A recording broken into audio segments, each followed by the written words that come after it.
21 days of problem solving with JavaScript के day 20 में आपका बहुत बहुत स्वागत है। और मुझे उम्मीद है कि पिछले डेज के सभी असाइनमेंट्स को आपने अच्छे से कंप्लीट कर लिया होगा।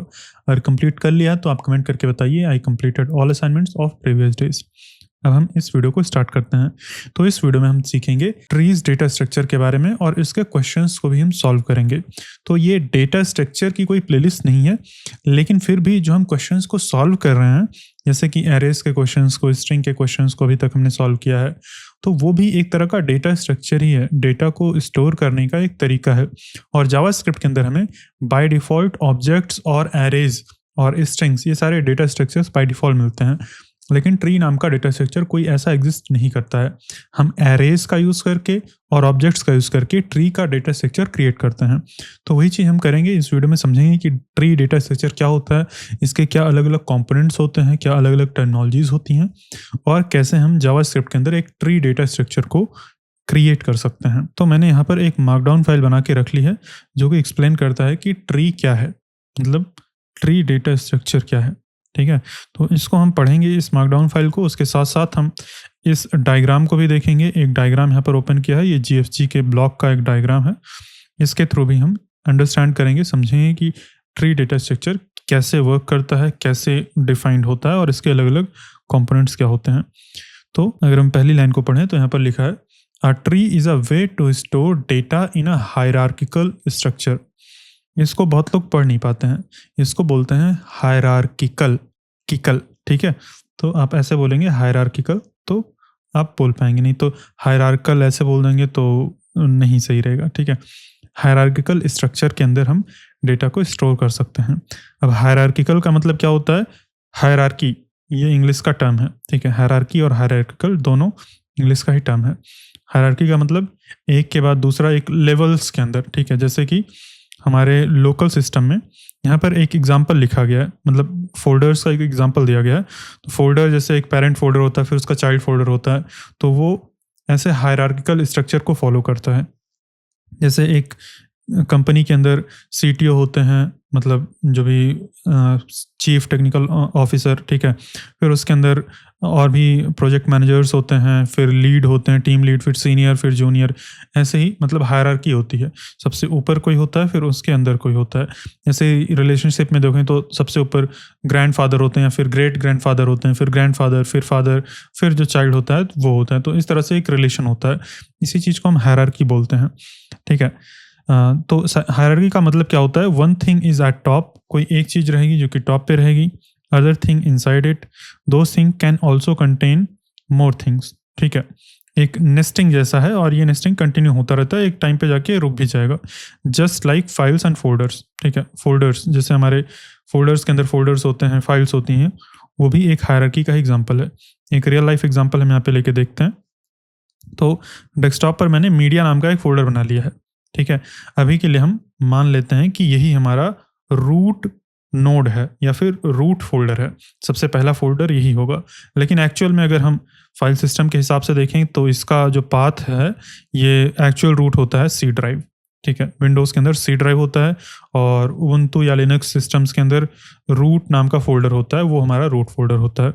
या फिर स्लैश करके रूट डायरेक्टरी होती है, वो हमारी रूट डायरेक्टरी होती है। तो यहाँ पर C ड्राइव होता है एक्चुअल में, लेकिन हम मान लेते हैं कि यही है हमारा रूट। ठीक है, अभी हम इस पूरे एग्जाम्पल के अंदर जो हम समझेंगे, हम इसको मान के चलेंगे कि हमारा मीडिया जो है ये पहला फोल्डर है, इसके अंदर कुछ फोल्डर्स रहेंगे। तो इसके अंदर मैंने 2-3 फोल्डर्स क्रिएट करके रखे हैं। एक इमेजेस का फोल्डर है, एक म्यूजिक का, एक वीडियोस का फोल्डर है।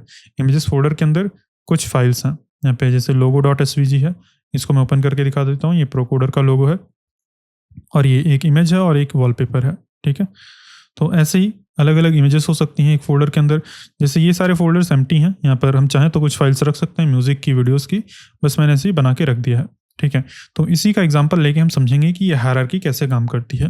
तो let's say on your computer desktop you have a folder called media. ठीक है, जैसे कि हमारे डेस्कटॉप के ऊपर एक मीडिया नाम का एक फोल्डर है। ठीक है, ये मीडिया नाम का फोल्डर हो गया। Inside media folder you have images, music and videos. मतलब इस मीडिया फोल्डर के अंदर हमें हमारे इमेजेस, म्यूजिक और वीडियोस नाम की और भी फोल्डर्स हैं। ठीक है, inside images folder you have files like image files like photo.png, wallpaper.png, wallpaper.jpg और logo.svg, इस तरह की फाइल्स हैं। तो ये हमने ऑलरेडी देख लिया है, कुछ इस तरह का स्ट्रक्चर है। तो इसको विजुअली अगर हम रिप्रेजेंट करेंगे तो इस तरह से हमारा ये रिप्रेजेंटेशन बनेगा। मीडिया सबसे ऊपर आएगा, फिर उसके अंदर इमेजेस आएगा, ठीक है, और इमेजेस के अंदर photo.png, wallpaper.png और logo.svg और ये jpg है, ठीक है। फिर म्यूज़िक के अंदर अगर कुछ हमने रखा होता तो वो भी आता, लेकिन हमने नहीं रखा है तो खाली है वो, ठीक है। म्यूज़िक एंड वीडियोस का फोल्डर है। तो ये जो स्ट्रक्चर बनेगा ये एक ट्री का स्ट्रक्चर होगा, और रियल लाइफ में हम बहुत सारे ट्रीज़ के साथ काम करते हैं, ट्री डेटा स्ट्रक्चर्स के साथ काम कर सकते हैं। एक सबसे अच्छा एग्जांपल है डॉम। जैसे कि अगर हम ब्राउज़र ओपन कर लें तो यहाँ पर हमारे पास सबसे बड़ा जो एलिमेंट होता है ये होता है हमारा HTML का एलिमेंट, ठीक है। ये डॉक्यूमेंट एलिमेंट है, HTML एलिमेंट यहाँ से यहाँ तक होता है। फिर उसके बाद एक चाइल्ड है उसका हेड एलिमेंट, फिर बॉडी है, बॉडी के अंदर भी और सारे एलिमेंट्स होते हैं, हमारे पास केवल एक H1 एलिमेंट है। तो ये भी एक ट्री का ही एग्जाम्पल है, ठीक है। और इसको ऑब्जेक्ट के अंदर डॉम में रिप्रेजेंट किया जाता है। अगर हम यहाँ पर आ जाएं, इधर ऐसे ही कोई भी, जैसे हमने बॉडी सेलेक्ट कर लिया, फिर HTML को ही हम सेलेक्ट कर लेते हैं। HTML को हमने सेलेक्ट कर लिया, और ब्राउज़र के अंदर अगर हम ये वाली प्रॉपर्टीज़ वाला टैब ओपन करें, ये प्रॉपर्टीज़ का टैब है, इसको खींच के मैं आगे ले आता हूँ। इधर अगर हम देखेंगे तो हर एक डॉम एलिमेंट के ऊपर, जैसे डॉम का एक एलिमेंट है तो उसके ऊपर क्या क्या प्रॉपर्टीज़ हैं वो सारी हमें दिखती हैं। और एक चिल्ड्रन नाम का एक एरे होता है जो कि एक HTML कलेक्शन है, ठीक है। तो इसके अंदर कितने चिल्ड्रन हैं, हेड है, बॉडी है, और ग्रामरली का एक एक्सटेंशन है, एक्सटेंशन का एक ये चीज़ है, ठीक है। तो ये 3 एलिमेंट्स डायरेक्टली इसके अंदर हैं, ठीक है। और फिर अगर हम बॉडी को ओपन करेंगे तो बॉडी भी एक अपने आप में एक पूरा का पूरा एक एलिमेंट है, ठीक है, डॉम के हिसाब से देखेंगे। फिर इसके भी चिल्ड्रन होंगे। इसके चिल्ड्रन को अगर हम देखेंगे तो इसके अंदर 2 चीज़ें हैं, एक H1 है और एक स्क्रिप्ट टैग है। 2 चीज़ें, अगर हम बॉडी को ओपन करके देखेंगे तो एक H1 है और एक स्क्रिप्ट टैग है, 2 एलिमेंट्स हैं। तो अभी अगर हम H1 को ओपन करें, किधर गया, ये हमारा ये है, ठीक है, इसको ओपन करना है हमें। तो ये एक H1 मिल गया हमें, ठीक है। अब H1 भी एक चिल्ड्रन है, मतलब एक अपने आप में एलिमेंट है, तो इसके भी पास वो होगा, यहाँ पर चिल्ड्रन होगा, लेकिन इसका चिल्ड्रन एम्प्टी है क्योंकि H1 के अंदर हमने कोई चिल्ड्रन नहीं दिया, एक खाली है, ठीक है। ऐसे स्क्रिप्ट के अंदर भी जो चिल्ड्रन होगा वो एम्प्टी होगा।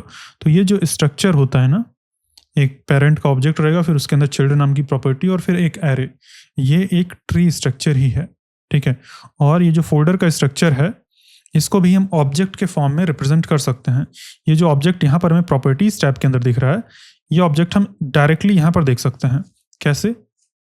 ये ऑब्जेक्ट हम डॉक्यूमेंट एलिमेंट ये कर सकते हैं। हम डॉक्यूमेंट डायरेक्टली करेंगे तब भी हमें दिखेगा, लेकिन ये यहाँ पर ये डॉक टाइप और ये URL को भी इंक्लूड कर रहा है, यहाँ पे ये पूरा दिखा रहा है। अगर हमें एग्जैक्ट एलिमेंट देखना है HTML से लेकर तो हमें डॉक्यूमेंट एलिमेंट करना पड़ेगा, ठीक है।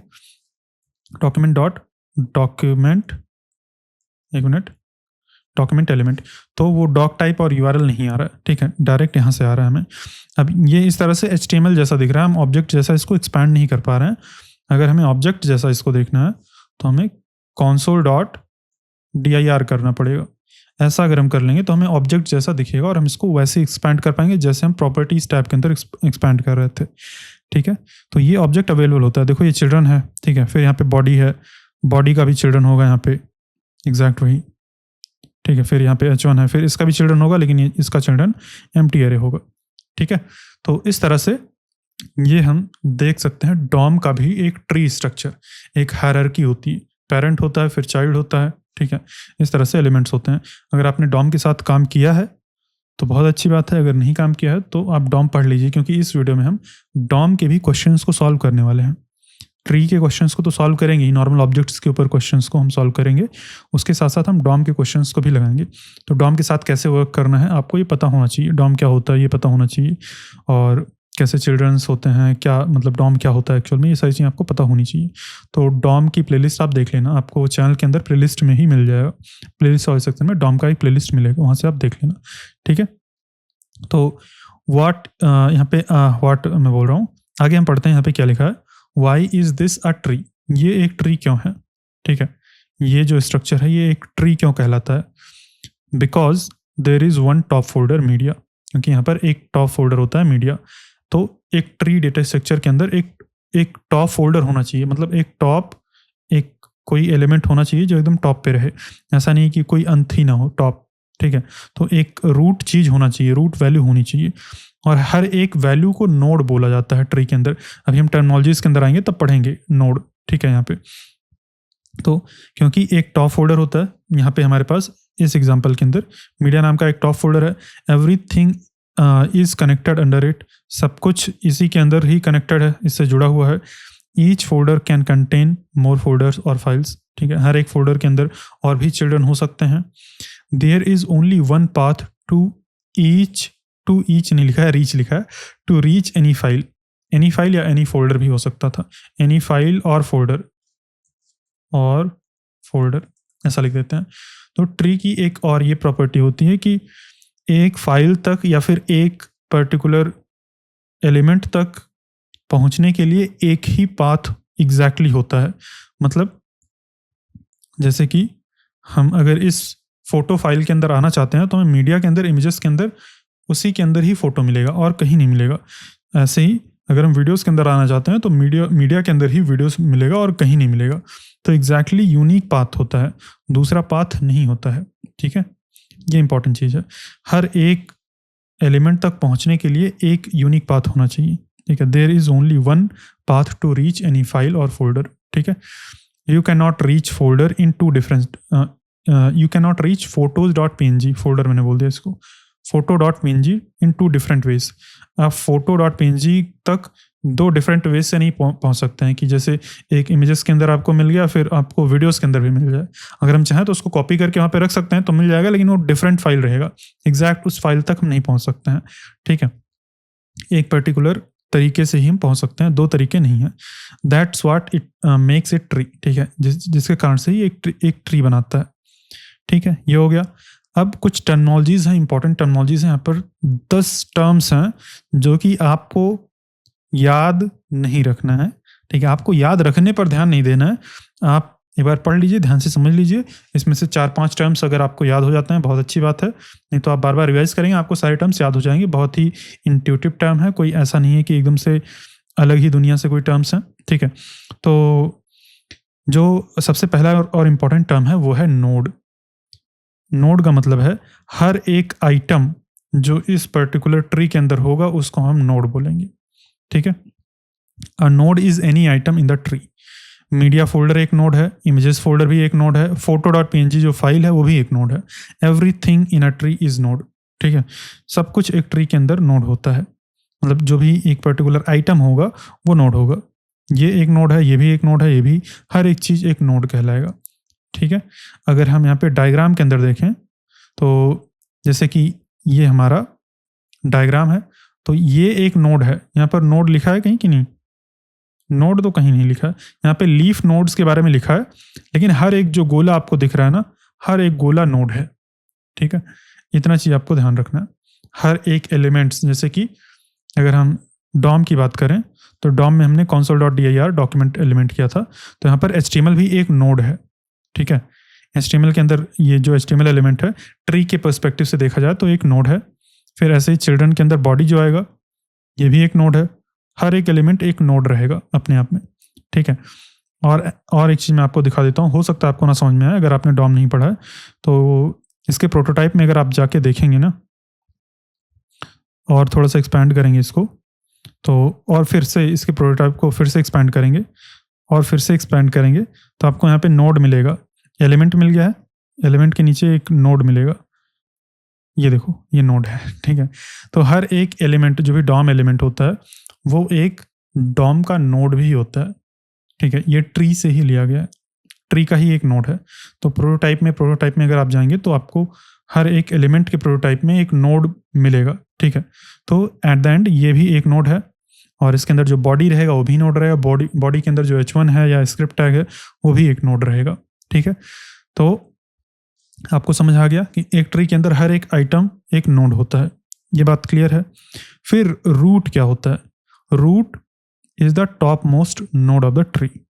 रूट जो है वो टॉप मोस्ट नोड है। जैसे कि इस ट्री के अंदर जो सबसे ऊपर रहेगा नोड उसको हम रूट बोलेंगे। यहाँ पर एरो से ये डिफाइंड है, ठीक है। आपको मैं ये वाला ब्लॉग का लिंक दे दूंगा, आप यहाँ से जाके इमेज ओपन करके देख लेना। इमेज काफ़ी अच्छी है, काफ़ी अच्छे से यहाँ पे हर एक कंपोनेंट को दर्शाया गया है, दिखाया गया है ड्रॉ करके, ठीक है।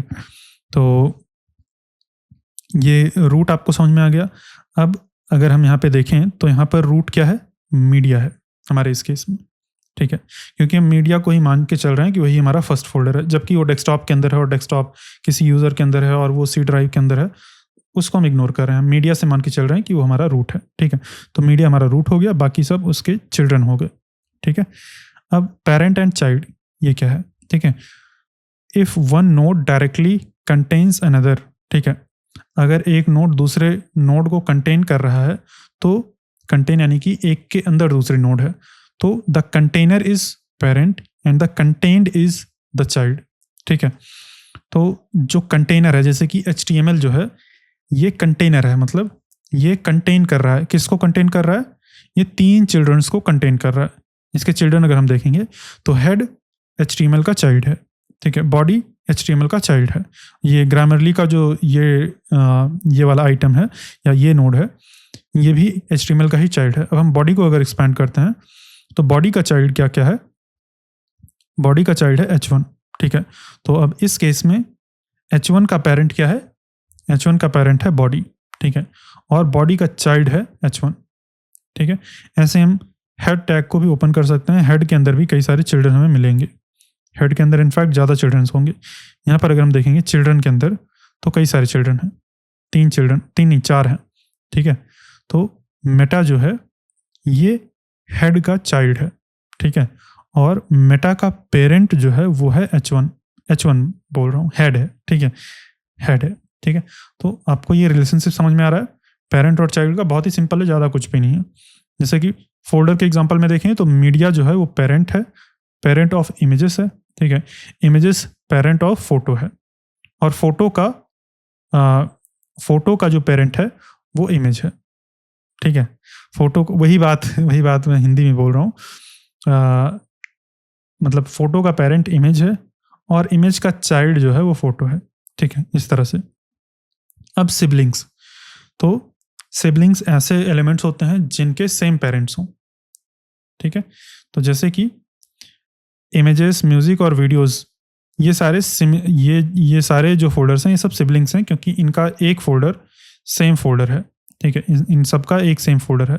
मीडिया मतलब इन सब का पेरेंट एक ही है, इन तीनों का, ठीक है। तो ये सिबलिंग्स कहलाएंगे, ये तीनों आपस में सिबलिंग्स हैं। फोटो और वॉलपेपर ये दोनों सिबलिंग्स हैं, क्योंकि इन दोनों का पेरेंट सेम है, जो कि है इमेजेस फोल्डर।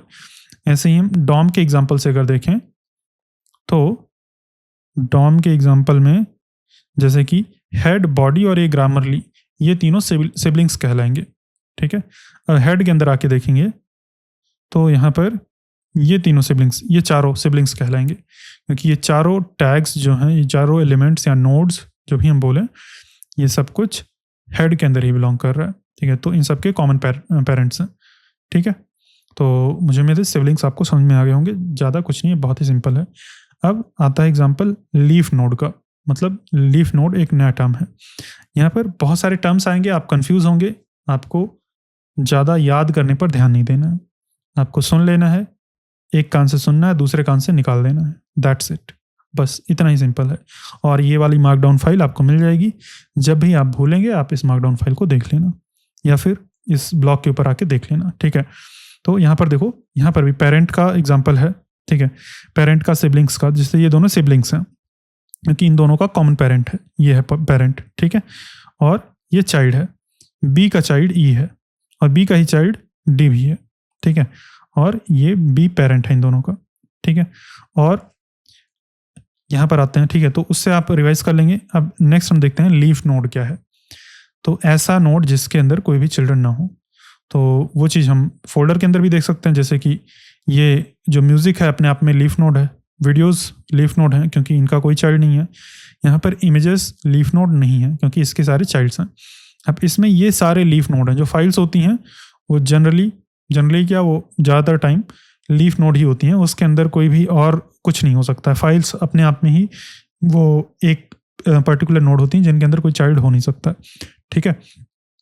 तो ये सारी लीफ नोड्स हैं जिसके कोई भी चिल्ड्रन ना हो। वैसे यहाँ पर एग्जांपल अगर आप देखेंगे तो इन सबका कोई चिल्ड्रन नहीं है, इनके नीचे कोई भी कनेक्टेड नहीं है, ये सारे लीफ नोड्स हैं, ठीक है। अगर हम यहाँ पे मार्कडाउन फाइल के अंदर आ जाएं तो ये एग्जांपल्स लिखे हुए हैं, ठीक है। Files are usually leaf nodes, ठीक है। इतना समझ में आ गया। हम नेक्स्ट पढ़ते हैं सब ट्री। तो सब ट्री क्या है? A subtree is any node along with everything inside it. तो कोई भी नोड हम ले लें, जैसे कि यहाँ पर अगर हम इस इमेज के अंदर देखें तो इतना चीज़ एक सब ट्री हम मान सकते हैं, या फिर ये पूरा ले सकते थे, ये भी एक सब ट्री कहलाएगा। तो एक नोड और उसके नीचे का अगर हम कुछ भी एलिमेंट्स ले लेंगे तो वो एक सब ट्री बनाएगा। इसका मतलब है कि मेन ट्री का एक छोटा सा ट्री, ठीक है। तो ये एक सब ट्री हो गया। अगर इमेजेस के एग्जांपल में देखेंगे, अगर हम अपने इमेजेस वाले एग्जांपल में देखेंगे तो हाँ, किधर गया? तो फोल्डर और उसके अंदर जितनी भी फाइल्स हैं वो सारा एक टब बोल रहा हूँ, सब ट्री बनाएंगी, ठीक है। और म्यूज़िक फोल्डर जो है उसके अंदर कोई भी एलिमेंट्स नहीं है, लेकिन फिर भी वो एक तरह का सब ट्री बनाएगा। उसके अंदर कुछ फाइल्स हों या ना हो, अपने आप में एक नोड लिया, उसके अंदर जो भी है, अगर है तो भी, नहीं है तो भी, वो एक सब ट्री कहलाएगा, ठीक है। ये सब ट्री हो गया। और इसका एग्जांपल अगर आप यहाँ पे देखें तो आप कोई भी एक एलिमेंट ले लीजिए, जैसे कि ये हमारा बॉडी का एलिमेंट है, ये हेड हमने ओपन किया है, तो हेड का एलिमेंट है, हेड के अंदर जितने भी एलिमेंट्स रहेंगे ये भी एक सब ट्री ही कहलाएगा। अगर हम चाहें तो हेड को सेलेक्ट कर सकते हैं और हेड के केवल हेड को ही प्रिंट कर सकते हैं, उसका पूरा ट्री हमें दिखेगा। अब हम नेक्स्ट टर्म की बात करते हैं जो कि है डेप्थ। डेप्थ क्या होता है? तो डेप्थ का मतलब है how far a node is from the root. Root से कितनी गहरी है, मतलब कितना अंदर है कोई भी नोड, ठीक है। तो जैसे कि इमेजेस की डेप्थ 1 है, जो रूट होता है उसकी डेप्थ 0 होती है। तो जो डेप्थ वैल्यू है ये हर एक नोड की कहलाती है, मतलब एक नोड की कितनी डेप्थ है। क्वेश्चन ऐसा पूछा जाएगा, एक नोड का डेप्थ, जैसे कि फोटो का डेप्थ 2 है, इमेजेस का डेप्थ 1 है, ठीक है। तो डेप्थ होता है नोड का। अभी यहाँ पर इसके बाद हाइट का एक कॉन्सेप्ट है। तो हाइट जो होता है ये पूरे ट्री का माना जाता है, एक ट्री का कितना हाइट है। तो हाइट क्या होता है? The longest path from root node to a leaf. Root node से लीफ तक, एक पर्टिकुलर लीफ तक कितना लंबा पाथ है, वो होता है हमारे पूरे ट्री का हाइट, ठीक है। तो हाइट एक पर्टिकुलर नोड का नहीं होता, ये पूरे ट्री का होता है। तो height tales how tall a tree is. जैसे कि यहाँ पर अगर हम आके देखेंगे तो इसकी हाइट क्या होगी?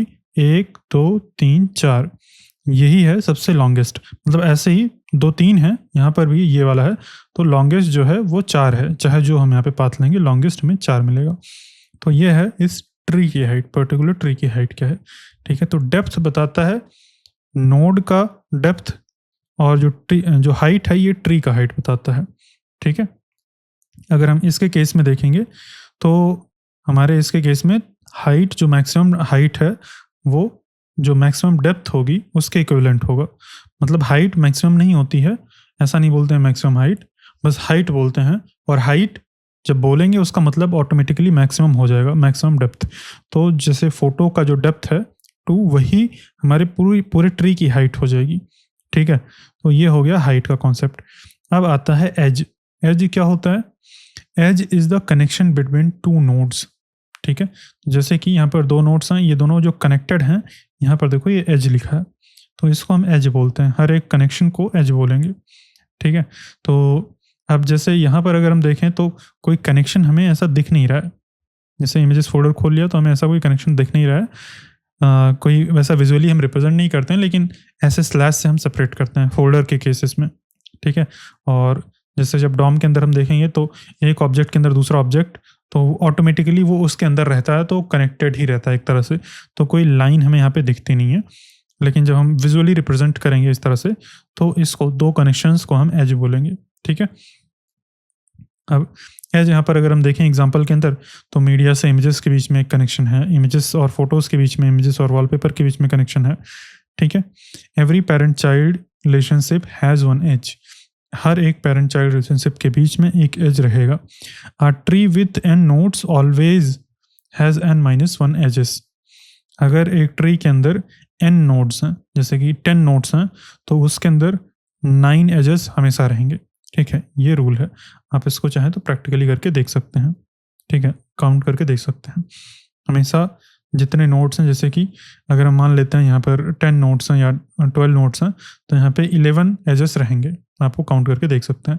केवल हम 3 को लेके देख लेते हैं। ठीक है, इन 3 को लेंगे तो 3 एलिमेंट्स अगर हैं तो 2 एजेस रहेंगे। अगर हम यहाँ पे इतने को ले लें, इतने को, बस उधर का ये वाला छोड़ देते हैं, तो 4 एलिमेंट्स यहाँ पे हो गए, 4 नोड्स हो गए, तो 3 एजेस, 1 2 3। तो हमेशा जितने नोड्स होंगे उससे कम एजेस होंगे। ठीक है, edges show structure not data, मतलब एजेस कोई डेटा नहीं होते हैं, एजेस कोई नोड नहीं होता है। एज जो होता है वो नोड नहीं होता है, वो कोई एलिमेंट या आइटम नहीं होता है, बस स्ट्रक्चर बताता है कि ये दोनों कनेक्टेड हैं आपस में। ठीक है, नेक्स्ट आता है लेवल्स या फिर लेवल। लेवल क्या होता है? Level represents a node's position in the tree row wise starting from top. ठीक है, तो अगर हम यहाँ पर आ जाएं, इधर अगर हम देखेंगे तो सबसे ऊपर जो होता है वो लेवल 0 है, लेकिन कुछ लोग यहाँ पे लेवल 1 से स्टार्ट करते हैं। 2 तरह के कन्वेंशंस होते हैं। कुछ लोग रूट को 1 मान लेते हैं, फिर वहाँ से काउंट करना शुरू करते हैं, और ज़्यादातर केसेस में लेवल को 1 से ही स्टार्ट किया जाता है।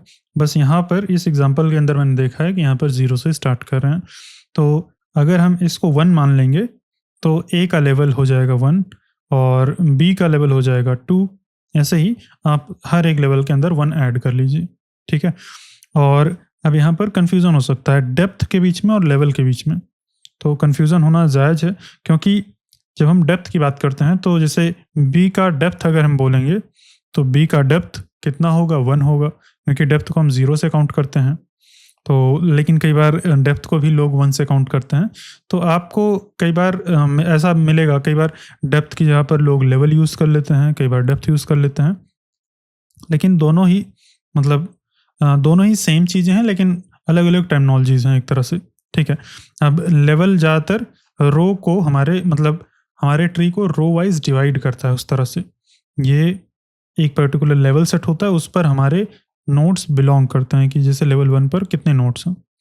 जब हम डेप्थ की बात करेंगे तो एक पर्टिकुलर नोड का कितना डेप्थ है, उस तरह से टर्मिनोलॉजीज थोड़ी सी चेंज हो जाती हैं। तो आपको उतना ज़्यादा ध्यान नहीं देना है, बस आपको समझ लेना है कि ये लेवल और डेप्थ ये दोनों सिमिलर टर्मिनोलॉजीज हैं, कई बार इंटरचेंजेबली भी यूज़ हो जाएंगी।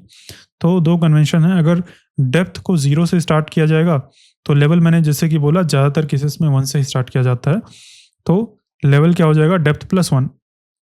ठीक है, तो 0 से 1, 0 के बाद 1 से स्टार्ट किया जाएगा, 1 से हो जाएगा। ठीक है, तो हर एक केस में लेवल जो है 1 से ही रहेगा, लेकिन यहाँ पर लेवल 0 से स्टार्ट किया गया है। ठीक है, और कन्वेंशन यहाँ पे दूसरा कन्वेंशन ये है कि डेप्थ को भी 1 से स्टार्ट किया जाए, लेकिन ज़्यादातर लेवल को 1 से स्टार्ट करते हैं लोग और डेप्थ को 0 से स्टार्ट करते हैं। ये कन्वेंशन होता है, लेकिन फिर भी इंटरचेंजेबली कई बार यूज़ हो जाता है। तो ये 2 कन्वेंशंस हैं। आप जब भी आपको देखना पड़ेगा कि कौन सा कन्वेंशन यूज़ हो रहा है, कहाँ से क्या स्टार्ट कर रहे हैं। ठीक है, तो यहाँ पे एक इंपॉर्टेंट नोट लिखा है, आप इसके बारे में पढ़ सकते हैं। हम आगे बढ़ते हैं। यहाँ पर इन दोनों के बीच में एक वर्सेस करके लिखा है। इन दोनों के बीच में क्या डिफरेंस है? Depth measure distance from root node, distance of, यहाँ पे हम लिख सकते हैं distance of a node from the root. ठीक है, और जो लेवल होता है वो ग्रुप करता है चीज़ों को हॉरिजॉन्टली। तो ये टर्मिनोलॉजी वाइज थोड़ा सा डिफरेंस है। ठीक है, depth is used more in algorithms, level is used more in explanations and visualisations. ठीक है, तो ये मेन डिफरेंस है। Tree as a nested object, JavaScript object. यहाँ पर हम एक एग्जांपल लेंगे ट्री को जावास्क्रिप्ट के ऑब्जेक्ट के अंदर रिप्रेजेंट करके। तो in JavaScript a tree is not a built in data structure. JavaScript के अंदर ट्री जैसा कोई डेटा स्ट्रक्चर बिल्ट इन नहीं होता है। You represent it using plain objects and arrays and the shape you choose depends on the kind of tree you want. ठीक है, किस तरह का हमें शेप चाहिए उस तरह से हम डिज़ाइन कर सकते हैं, लेकिन बेसिक आइडिया सेम रहेगा। एक नोड रहेगा और उसके कुछ चिल्ड्रन रहेंगे। ठीक है, जैसे कि एक मीडिया नाम का ऑब्जेक्ट है, ये हमारे उसी फोल्डर को रिप्रेजेंट कर रहा है ट्री के फॉर्म में, मतलब जावास्क्रिप्ट के अंदर ऑब्जेक्ट्स के फॉर्म में। ये रिप्रेजेंट कर रहा है। मैंने इस ऑब्जेक्ट को क्रिएट कर दिया। अगर हम मीडिया यहाँ पे लिखेंगे तो ये आउटपुट हो क्या आएगा, ये है हमारा रूट नोड, ठीक है। अब इसके अंदर चिल्ड्रन है, अब ये चाइल्ड नोड्स हैं सारे, किसके, मीडिया के चाइल्ड हैं, ठीक है। और इन सब का पेरेंट है मीडिया। अब हम इमेजेस अगर ओपन करेंगे तो इमेजेस के पास भी चिल्ड्रन है, इसको अगर हम ओपन करेंगे तो ये सारे इमेजेस के चाइल्ड नोड्स हैं, ठीक है। ये सब इमेजेस के चाइल्ड नोड्स हैं। अब ये एक लीफ नोड है क्योंकि इसके कोई भी चिल्ड्रन नहीं है, ठीक है। ये सारे एक लीफ नोड है। ऐसे ही ये म्यूजिक एक खुद लीफ नोड है क्योंकि इसके कोई चिल्ड्रन नहीं है। तो ये एक ऑब्जेक्ट है जो कि रिप्रेजेंट कर रहा है ट्री को, और मतलब ये ट्री टाइप का ऑब्जेक्ट है, ट्री डेटा स्ट्रक्चर को रिप्रेजेंट कर रहा है, उसके साथ साथ हमारे फाइल्स एंड फोल्डर के स्ट्रक्चर को भी रिप्रेजेंट कर रहा है, इस फोल्डर को, ठीक है।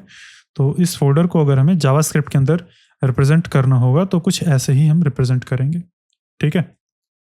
तो एक एग्जांपल हो गया, this object is a tree. और आपने ऐसे ऑब्जेक्ट के साथ, अगर आपने जावास्क्रिप्ट के साथ थोड़ा भी काम किया है, आपने रिएक्ट के अंदर अगर थोड़ा भी काम किया है, तो आपने इस तरह के ऑब्जेक्ट के साथ काम किया होगा। स्पेशली डॉम के साथ अगर आपने काम किया है तो ऐसे सारे एलिमेंट्स ऐसे ही होते हैं, सबके चिल्ड्रन होते हैं। तो आपने ट्री के साथ ऑलरेडी काम कर लिया है, बस आपको पता नहीं था। आपको पता चल गया कि आपने ट्री के साथ ऑलरेडी काम कर लिया है। और इस वीडियो में हम कुछ और क्वेश्चंस को सॉल्व कर लेंगे तो आपका कॉन्फिडेंस और भी बढ़ जाएगा, ठीक है।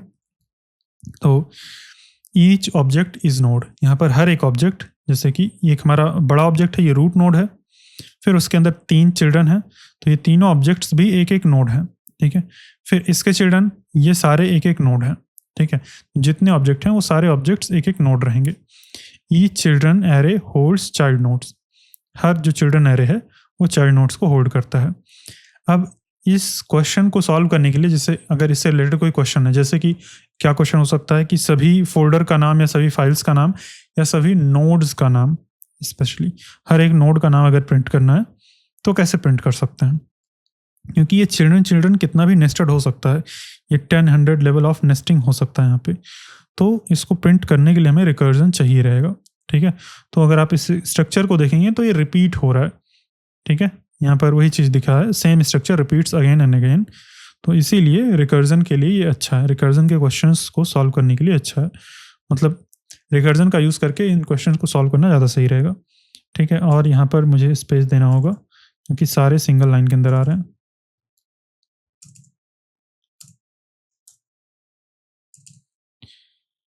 ठीक है। तो यहाँ पे की टेकअवेज हैं, आप इसको पढ़ सकते हैं।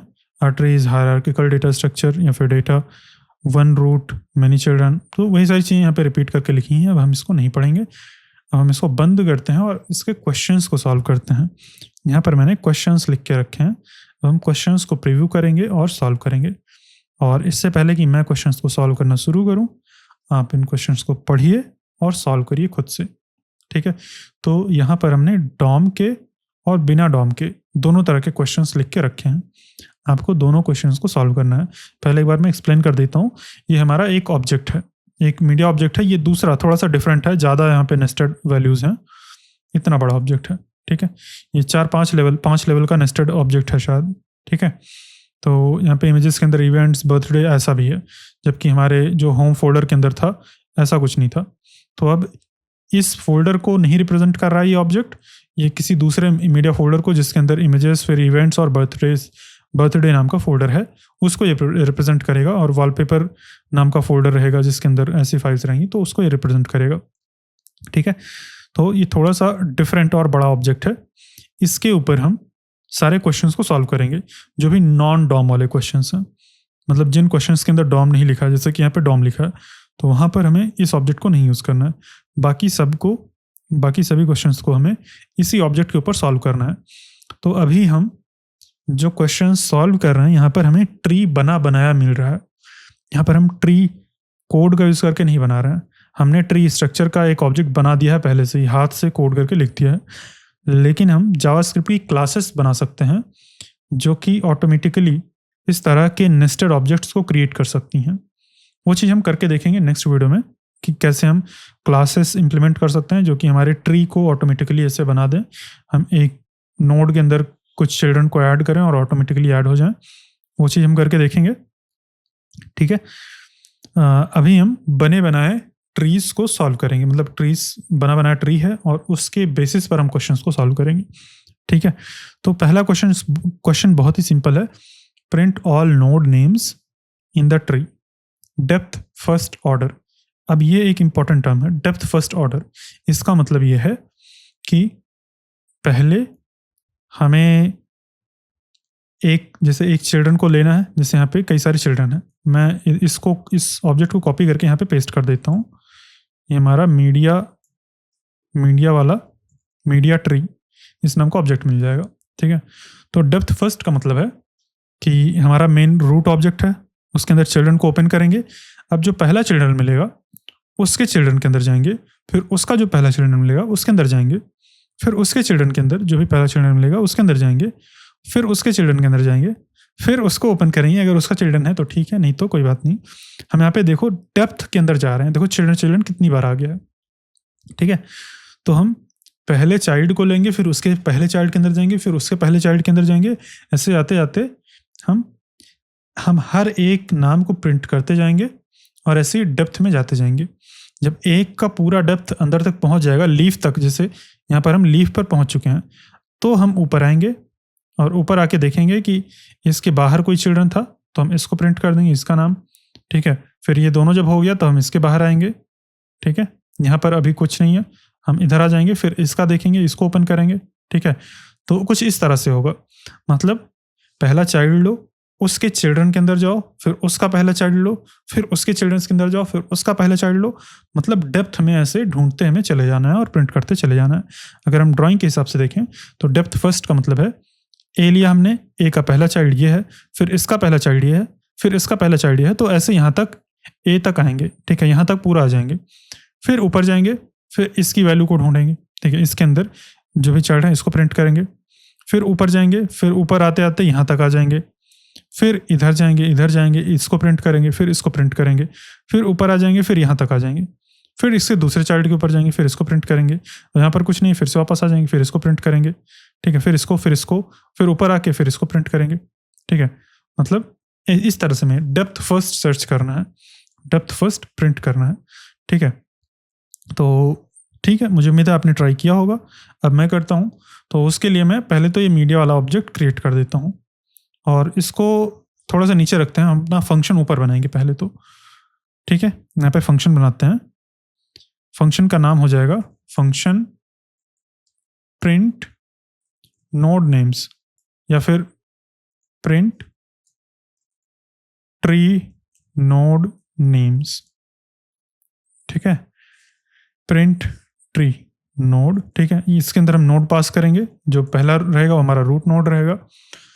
अब इधर हम कॉन्सोल लॉक कर देंगे नोड डॉट नेम, ये हम कॉन्सोल लॉक कर देंगे। अब अगर हम केवल ऐसे ही कॉल करेंगे तो फर्स्ट का नेम प्रिंट हो जाएगा, बाकी सबका नहीं होगा। हम चलो कॉन्सोल लॉक कर देते हैं, मतलब कॉन्सोल लॉक नहीं, इसको कॉल कर देते हैं। मीडिया ट्री इसके अंदर हम पास करेंगे, हमें एक का नाम मिल जाएगा, लेकिन हमें एक का तो चाहिए नहीं, हमें सबका चाहिए। मीडिया मिल गया हमें।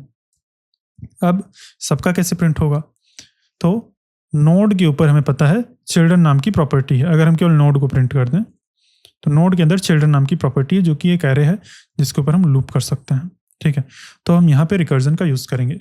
अभी तक अगर आपने नहीं ट्राई किया है तो आप वीडियो को पॉज करिए और आप खुद से ट्राई करिए, बिल्कुल भी मुश्किल नहीं है, आप बड़े आराम से कर सकते हैं। ठीक है, तो मुझे उम्मीद है कि आपने ट्राई कर लिया होगा। अब मैं आगे कंटिन्यू करता हूँ, तो यहाँ पर हम लूप लगाएंगे for const child of node dot children. ठीक है, और इधर मैं नेम कर देता हूँ नोड नेम। तो हम फॉर ऑफ लूप लगाएंगे और हम कहाँ पर लूप लगा रहे हैं, चिल्ड्रन एरे के ऊपर लूप लगा रहे हैं, जिससे हमें एक एक चाइल्ड मिल जाएगा। ठीक है, और उस चाइल्ड के अंदर हम, मतलब उस चाइल्ड को हम इस फंक्शन के अंदर फिर से पास कर देंगे। ये चाइल्ड नोड यहाँ पे फिर से पास हो जाएगा। बस हमारा प्रोग्राम बन गया है। अगर हम इसको सेव करेंगे तो देखो मीडिया प्रिंट हो रहा है, मीडिया के अंदर इमेजेस प्रिंट हो रहा है, इमेजेस के अंदर इवेंट्स प्रिंट हो रहा है, फिर बर्थडे, फिर केक, और प्रॉपर करेक्ट ऑर्डर में प्रिंट हो रहा है। ऐसे ही प्रिंट होना चाहिए था। यही है डेप्थ फर्स्ट। अब यहाँ पर सही तो आ रहा है आउटपुट। देखो अगर मैं आपको यहाँ पे दिखाऊँ, हमारा जो ऑब्जेक्ट है इसके अंदर देखो, जैसे जैसे इस ऑर्डर में है, जैसे यहाँ पर ऑर्डर दिख रहा है ना, इसी ऑर्डर में आउटपुट आना चाहिए। Media, images, events, birthday, cake, party. ठीक है, media, images, events, birthday, cake, party, ये हो गया।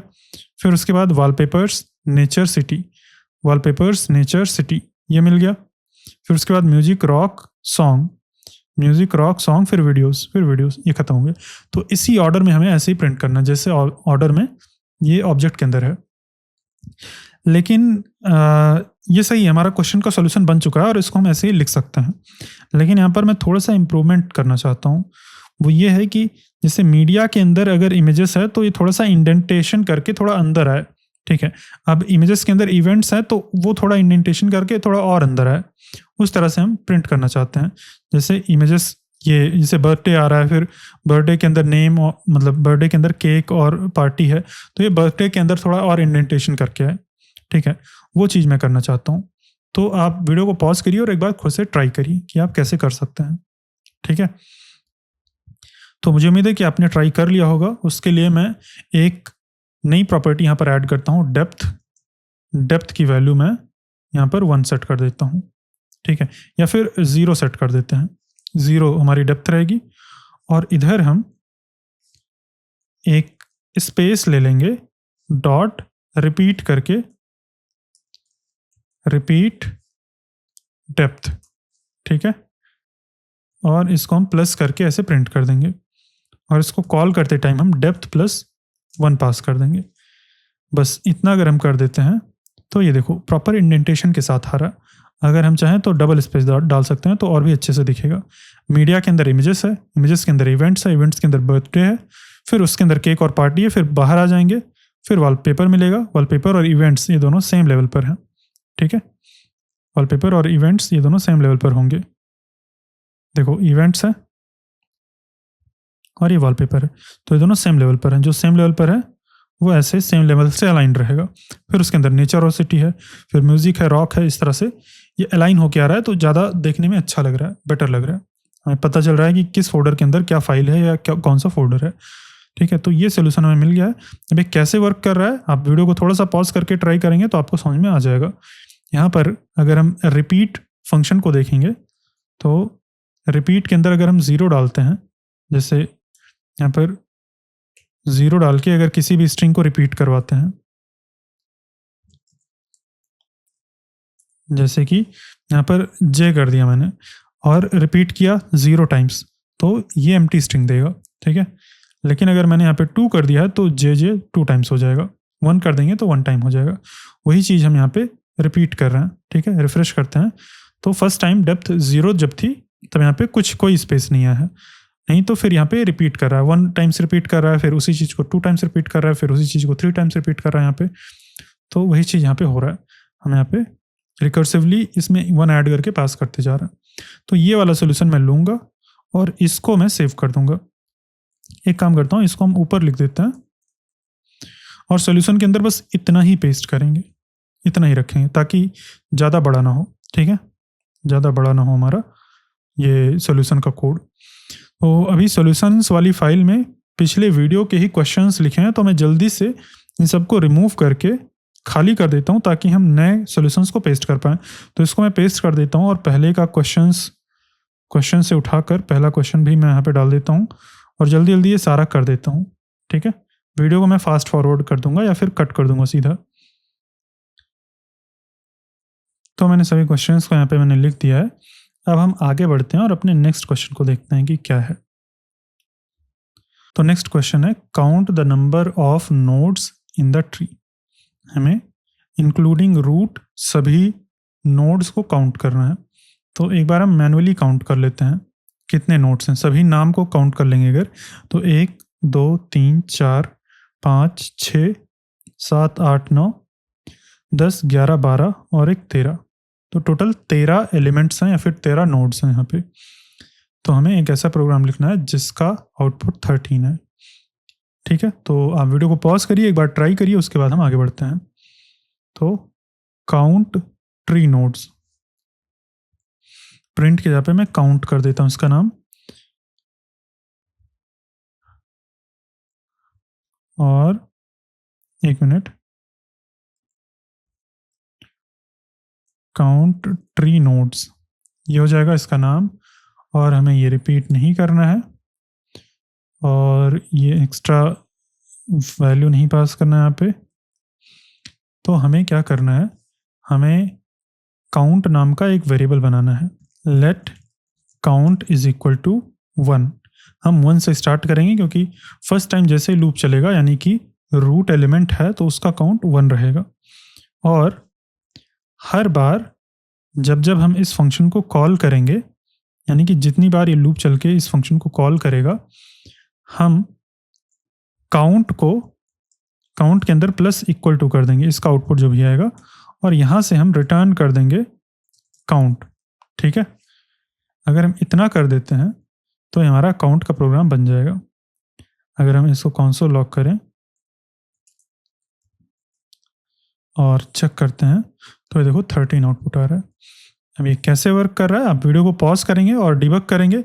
एक थोड़ा छोटा ऑब्जेक्ट ले लेंगे 3-4 लेवल नेस्टेड का और डिबग करके देखेंगे तो आपको आराम से समझ में आ जाएगा।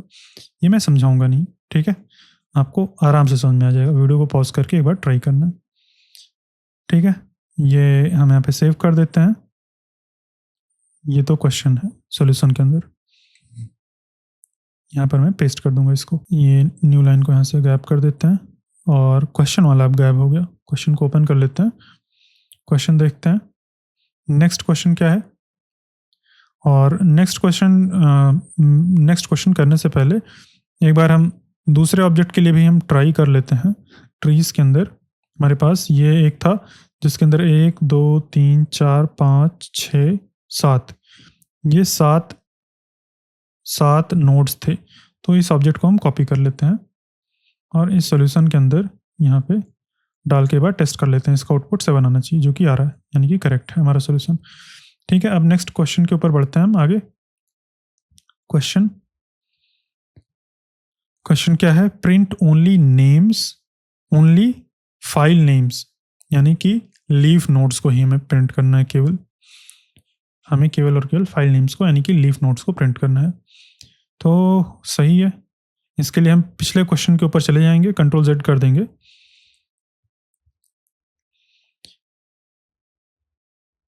और ये जो नेस्टेड हम प्रिंट कर रहे हैं इसको भी हटा देते हैं।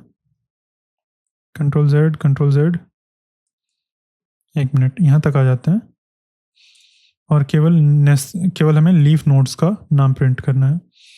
ठीक है, तो यहाँ पे हम नेम प्रिंट कर रहे हैं। हमें यहाँ पे बस एक कंडीशन लगा देनी है। यहाँ पर इधर प्रिंट करने से पहले एक कंडीशन लगा देनी है, इफ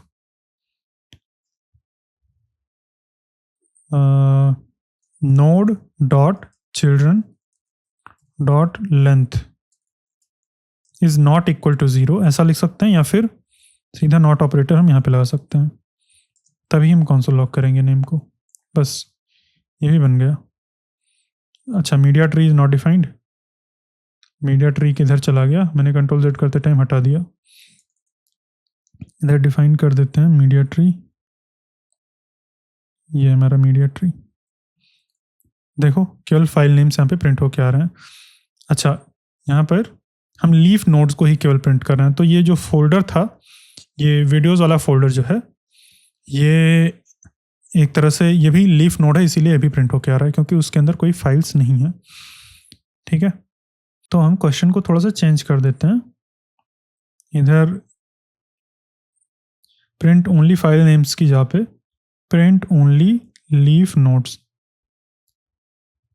ऐसा कर देंगे, क्योंकि वीडियो जो है वो तो एक फोल्डर है, वीडियोस नाम का जो फोल्डर है वो एक फोल्डर है, लेकिन वो लीफ नोड है। ठीक है, तो सही है, ये वाला क्वेश्चन भी हो गया। ज़्यादा कुछ नहीं था, बहुत ही सिंपल था। और इसको ऊपर रख देते हैं, इसको मैं कॉपी कर लूँगा। प्रिंट ट्री नोड्स की जगह पे प्रिंट लीफ नोड्स,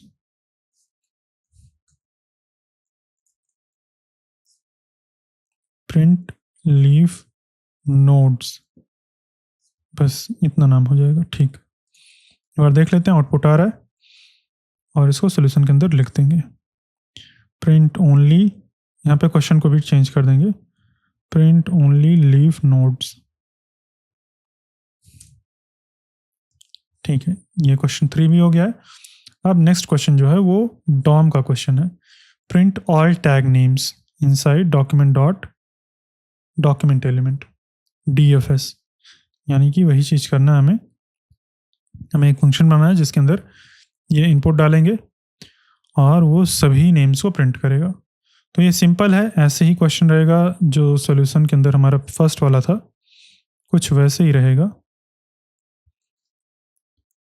ये वाला क्वेश्चन का सॉल्यूशन हम यहाँ पे, अभी हमें मीडिया की ज़रूरत नहीं पड़ेगी, मीडिया ट्री की, तो हम ऐसे इस फंक्शन को डिफाइन कर देंगे और हमें यहाँ पे नोड मिलेगा और रिपीट वाला हम ऐसे ही रहने देते हैं।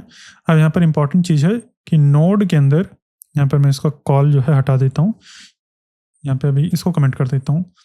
जैसे कि डॉक्यूमेंट डॉट डॉक्यूमेंट एलिमेंट जो है, डॉक्यूमेंट डॉट डॉक्यूमेंट एलिमेंट, इसके अंदर अगर हम वो करें, अरे इसके ऊपर अगर हमें इसका नेम चाहिए, जैसे कि इस डॉक्यूमेंट का नाम है HTML, ठीक है, तो अगर हमें नेम चाहिए तो दो प्रॉपर्टीज़ हैं, एक तो है टैग नेम, नेम नाम की प्रॉपर्टी नहीं होती है, ठीक है, टैग नेम होता है जो कि कैपिटल में हमें देता है, और एक होता है लोकल नेम।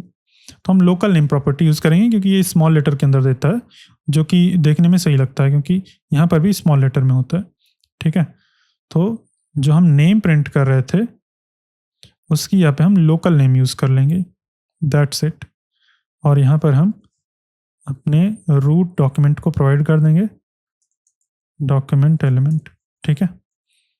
और डेप्थ इज़ नॉट डिफाइंड, ये बोल रहा है हमें यहाँ पे depth is equal to 1 set करना होगा, ठीक है। अच्छा, 0 से स्टार्ट करेंगे तो इंडेंटेशन नहीं रहेगा। ये देखो, ये प्रॉपर स्ट्रक्चर प्रिंट होके आ रहा है। अगर कॉम्प्लेक्स स्ट्रक्चर होता तो ये कॉम्प्लेक्स तरीके से प्रिंट होता। अगर हम इसको किसी वेबसाइट पे जैसे यहाँ पर कर देते हैं, यहाँ पर तो बहुत ज़्यादा नेस्टेड चीज़ें होंगी।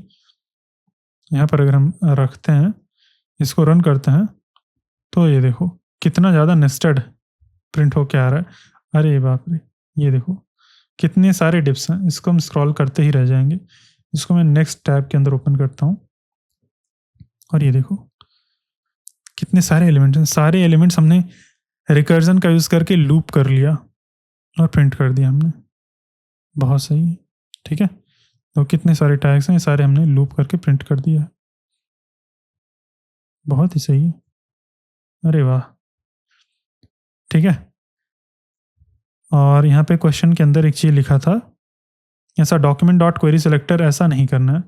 अगर हम चाहते तो हम ऐसा क्वेरी सेलेक्टर ऑल कर सकते थे, document dot query selector all, और यहाँ पे स्टार डाल देते तो ये सारे एलिमेंट्स को सेलेक्ट करके ले आता। लेकिन हमें ये नहीं यूज़ करना था, हमें खुद का बनाया हुआ फंक्शन यूज़ करना था। अगर यहाँ पर हम करें, इधर हम ये वाला कोड रन करेंगे तो ये भी 775 एलिमेंट्स लेके आ रहा है, यानी कि सारे एलिमेंट्स को सेलेक्ट करके ला रहा है। लेकिन हम अपना खुद का बनाया हुआ फंक्शन यूज़ करेंगे और ये एक एरे के अंदर दे रहा है। तो अगर हम चाहें तो इसको प्रिंट कर सकते हैं, लेकिन फिर उस तरह से नेस्टेड रूप में हम नहीं प्रिंट करवा पाएंगे जैसे हमने अपने खुद के कोड से किया है, ठीक है। अभी यहाँ पर हम अपना वाला कोड अगर रन करते हैं तो हम इसको बहुत सुंदर तरीके से अच्छे से प्रिंट करवा रहे थे। एक मिनट, वो हमारा वाला कोड कहाँ गया? अरे अरे, ये बार बार ये इतने सारे कंसोल लॉग्स आ जा रहे हैं, कुछ ना कुछ चल रहा है वहाँ पे। प्रिंट नहीं, पेस्ट नहीं हो रहा है हमारा कोड। ये है, हमने कॉपी किया, अच्छा ये इतनी देर बाद पेस्ट हो गया। ये मैंने पेस्ट कर दिया, ये कुछ चल रहा है इसीलिए लैग कर रहा है। देखो ये पेस्ट हो गया। फिर मैं इसको रन करता हूँ, मैंने रन कर दिया, एग्जीक्यूट कर दिया।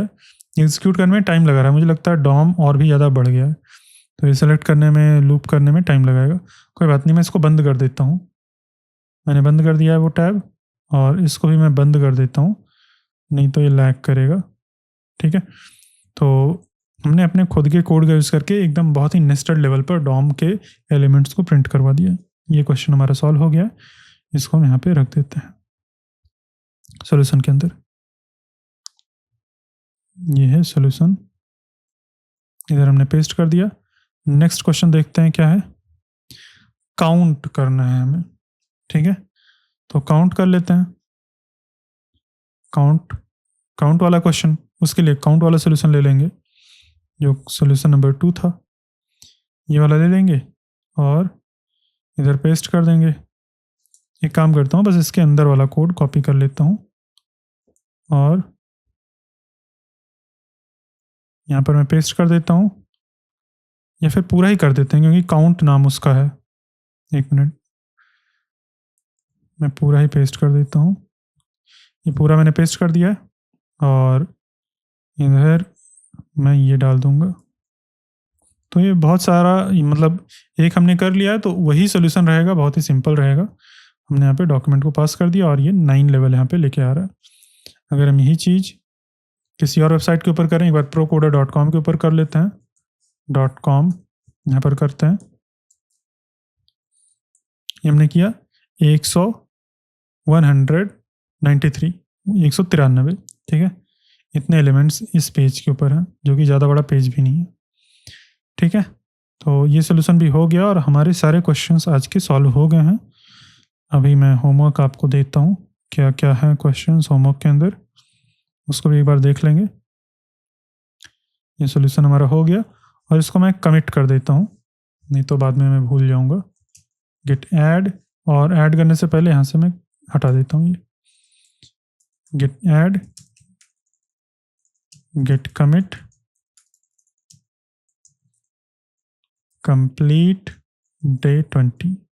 डे 20 हमारा कंप्लीट हो चुका है, बस एक दिन और बचा है, डे 21, जिसको हम कंप्लीट कर लेंगे, ठीक है। और फिर मैं उसके बाद आपको कुछ और टॉपिक सजेस्ट करूंगा जो कि आपको पढ़ना रहेगा, तो आपकी प्रॉब्लम सॉल्विंग स्किल और भी अच्छी हो जाएगी। इतना कंप्लीट करने के बाद तो अच्छी हो ही गई होगी, आगे जब आप और भी टॉपिक्स को पढ़ लेंगे ना तो आप और भी स्ट्रांग हो जाएंगे। अब क्वेश्चंस को देख लेते हैं, होमवर्क के क्वेश्चंस को क्या क्या हैं। Homework question number 1, count total number of leaf nodes in a tree. Simple है, आपको लीफ नोड्स का काउंट पता करना है। Find the maximum depth of a tree, आपको ट्री का मैक्सिमम डेप्थ फाइंड करना है। Find the height of a tree, आपको ट्री का हाइट फाइंड करना है। चेक इफ अ फोल्डर और फाइल एग्जिस्ट्स इन अ ट्री, ये चीज चेक करना है ट्रू या फॉल्स रिटर्न करके, ठीक है। Print the path of A given file, आपको एक फाइल का इस तरह से पाथ प्रिंट करना है। मुश्किल रहेगा, कुछ कुछ चैलेंजिंग रहेंगे, लेकिन आप ट्राई करेंगे तो हो जाएगा। डॉम के कुछ क्वेश्चंस हैं। Print only leaf DOM elements, ये भी आप कर लेंगे, इजी है। डॉम का है count how many times specific tag appears, जैसे कि div कितनी बार आ रहा है या फिर h1 कितनी बार आ रहा है पेज के ऊपर, ये चीज़ आपको काउंट करना है। तो इनपुट के अंदर आपको 2 चीज़ें लेनी है, एक तो रूट या फिर जो भी रूट नोड है वो लेना है, और कौन सा एलिमेंट, ठीक है। तो ये चीज़ आपको फाइंड करना है। डॉम का ही अच्छा, यहाँ पे 7 7 2 बार हो गया, तो मैं इसको 8 कर देता हूँ, एडिट करके, एक मिनट। ये हो जाएगा 8 और फिर इधर हो जाएगा 9। कंट्रोल और डॉट, कंट्रोल नहीं, विंडोज़ और डॉट जब दबाते हैं ना तो ये पूरा खुल के आ जाता है, विंडोज़ बटन डॉट, तो वहाँ से हम इमोजीज यूज़ कर सकते हैं। हाँ, तो इधर नेक्स्ट क्वेश्चन है, क्वेश्चन नंबर ये हो गया 7 ना। नेक्स्ट क्वेश्चन है find the maximum DOM depth of a page, आपको मैक्सिमम डेप्थ एक डॉम के अंदर कितना डेप्थ है वो फाइंड करना है, वही ट्री का पूरा डेप्थ फाइंड करना है। फिर नेक्स्ट है डॉम से related, check if an element with given ID exists, आपको ये चीज़ चेक करना है। तो आप ये सारे क्वेश्चंस करना, और आपको मैनुअली ही करना है, आपको ऐसे फाइंड बाय आईडी ऐसा नहीं कर लेना है, नहीं तो तुरंत ही बता देगा।